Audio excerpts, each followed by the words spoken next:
Hello and welcome to this video podcast from Perfectly Spoken for English language learners. My name's David and today we're going on a short tour of British food, what people think it is and what it's actually like today. Joining me as always is Stephanie, our Head of Education at Perfectly Spoken, and I believe not only a fan of classic food, but food from all over the world. Hi, Stephanie, is that right? Hi, David. Yes, you absolutely are right. I love trying different types of food. And whenever I visit a new country, tasting the local food is always a highlight for me. So, let's start with a question. When people from other countries think about British food, what do they imagine? I think that's quite an easy one. I guess that they would say fish and chips, roast beef, possibly a full English breakfast, and maybe even tea with scones and jam. Exactly. I think some people imagine we sort of eat roast dinners every day or every Sunday at least and drink 12 cups of tea a day. Well, that part's not far off. So let's talk about the classics. Are they still part of everyday life?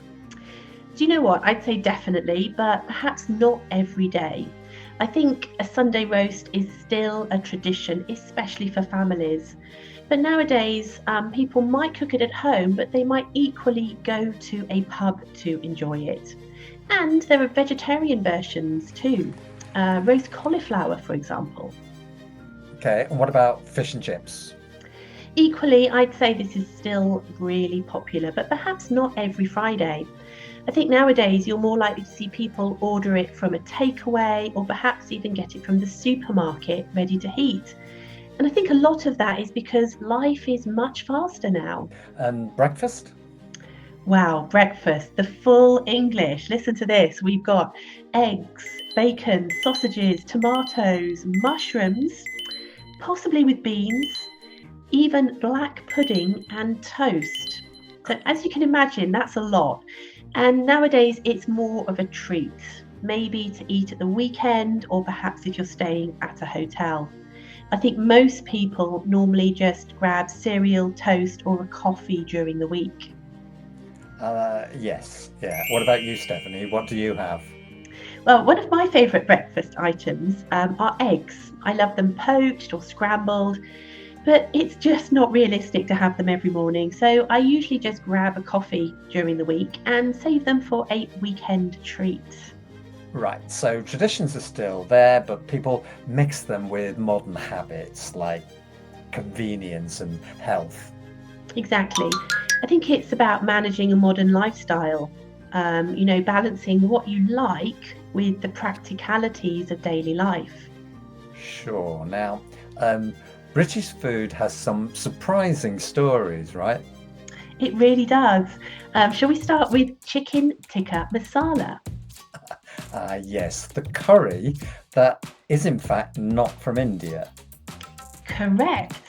It was likely invented in the UK, maybe even in Glasgow, to suit British tastes specifically. So a chef added a creamy sauce to spicy chicken, and there you go. Now a national favourite. And now curry is part of the British identity. Absolutely, and some people even call it a national dish. Any other interesting examples? Lots. Let's go regional. In Scotland, did you know there's a thing called a deep fried Mars bar? Now, this started as a joke in a chip shop, but people loved it. It's true that it's not healthy, but it definitely is unforgettable.